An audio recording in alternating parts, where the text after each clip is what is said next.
August first week mostly honourable chief மினிஸ்டருக்கு நிறைய inputs வந்து லாஸ்ட் ஒரு 15 days to 16 days அவங்க வந்து ரெவ்யூ மீட்டிங் நடத்தியிருக்காங்க. எல்லா துறை ரீதியாக அமைச்சர்களும் செக்ரட்டரி எல்லாம் மீட் பண்ணியிருக்காங்க. ஆல்மோஸ்ட் ஒரு per day almost 6 hours to 7 hours spend பண்ணியிருக்காங்க. நிறைய இன்புட் ஷேர் பண்ணியிருக்காங்க. அதன் அடிப்படையில் வந்து கேபினட் மீட்டிங் நல்லபடியாக நடந்து முடிஞ்சிருக்கு. வரப்போகிற நாட்களில் ஆகஸ்ட் ஃபர்ஸ்ட் வீக் நல்லபடியாக தமிழக வெற்றி கழக அரசு பதவியேற்ற முதல் தமிழ்நாடு பட்ஜெட் நல்லபடியாக தாக்கல் செய்யப்படும். August first week mostly.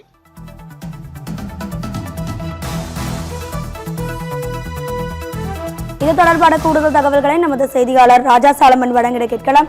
ராஜா சாலமன், உங்க விரிவான தகவல்.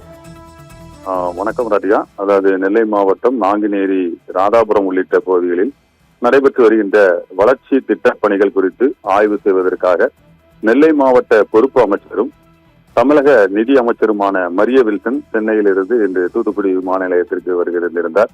விமான நிலையத்தில் நிதி அமைச்சர் மரிய வில்சன் அவர்கள் செய்தியாளர்களை சந்தித்தார். அப்போது அவருக்கு கூறுகையில், தூத்துக்குடி ஆகஸ்ட் முதல் வாரத்தில் தமிழக அரசின் பட்ஜெட், அதாவது தமிழகத்தினுடைய முதல் பட்ஜெட் வந்து ஆகஸ்ட் முதல் வாரத்தில் தாக்கல் செய்யப்படுகிறது. தமிழக முதல்வர் 16 நாட்கள் ஆய்வுக் கூட்டம் நடத்தியுள்ளார். அமைச்சர்கள் மற்றும் தலைமைச் செயலாளருடன் சுமார் 6 மணி நேரம் 7 மணி நேரத்திற்கு மேலாகவே அவர் ஆய்வுக் கூட்டத்தை நடைபெற்றுள்ளது. இந்த நிறைய தகவல்களை பரிமாறியுள்ளோம். அமைச்சரவை கூட்டம் நல்லபடியாக நடைபெற்றுள்ளது. தமிழக வெற்றி கழகத்தினுடைய ஆட்சி கவிழும் என்று முன்னாள் அமைச்சர் அனிதா ராதாகிருஷ்ணன் அறியாமையில் பேசி வருகிறார். உண்மை நிலை அவருக்கு இன்னும் தெரியவில்லை. பாவம், அதனால் தான் அவர் அப்படி பேசிக் கொண்டிருக்கின்றார். அறியாமையில் தான் பேசிக் கொண்டிருக்கிறார். உண்மை நிலைக்கு அவர் இன்னும் வரவில்லை. மக்கள் கொடுத்த தீர்ப்புக்கு மரியாதை கொடுப்பது மாதிரி தெரியவில்லை. முன்னாள் அமைச்சர் அனிதா ராதாகிருஷ்ணனுக்கும் தெரியவில்லை, திமுக தலைமைக்கும் தெரியவில்லை என்பதான ஒரு தகவலையும் தெரிவித்தார்.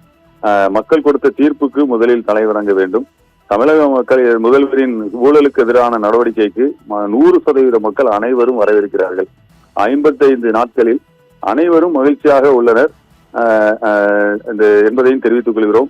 மிகவும் சந்தோஷமாக இருக்கிறார்கள். மக்கள் வரவேற்பது போன்று அனைவரும் வரவேற்க வேண்டும் என்பதாகவும் இன்று தெரிவித்து சென்றுள்ளார்.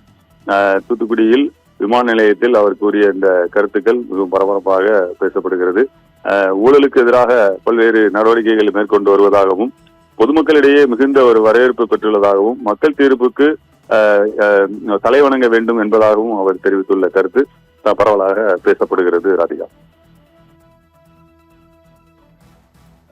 August first week mostly honourable chief மினிஸ்டருக்கு நிறைய இன்புட்ஸ் வந்து லாஸ்ட் ஒரு 15 days to 16 days அவங்க வந்து ரெவ்யூ மீட்டிங் நடத்தியிருக்காங்க. எல்லா துறை ரீதியாக அமைச்சர்களும் செக்ரட்டரி எல்லாம் மீட் பண்ணியிருக்காங்க. ஆல்மோஸ்ட் ஒரு per day almost 6 hours to 7 hours spend பண்ணியிருக்காங்க. நிறைய இன்புட் ஷேர் பண்ணியிருக்காங்க.